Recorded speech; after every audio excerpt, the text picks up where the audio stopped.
The pyramids in ancient Egypt, the Alamo in the old Republic of Texas, the new CVS and Dick's Sporting Goods stores in Boardman.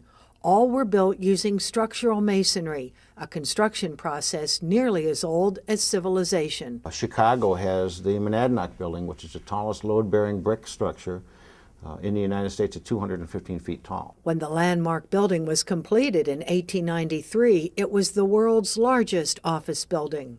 If you look at all of the older buildings that have lasted decades and sometimes centuries, those are load-bearing masonry. Tom Nagy directs the regional office of the International Masonry Institute.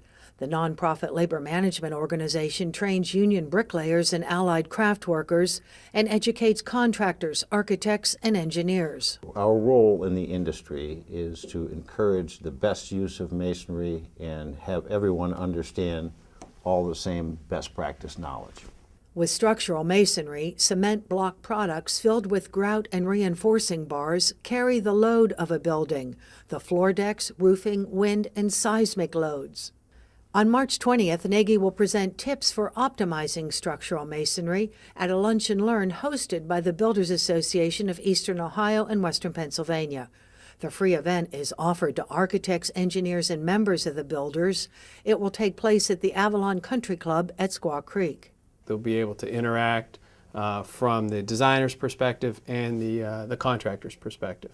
And they'll earn professional continuing education credit, as Nagy tells how readily available masonry materials can save lots of time and money. If we're saving the cost in the design phase as well as saving it in the construction phase and keeping the schedule going and starting the project early, it's a win-win for everybody. Reservations are required for the March 20th Lunch and Learn. Call the Builders at 330-539-6050 or go to thebuildersonline.com/masonry. For the Daily Buzz, I'm Andrea Wood.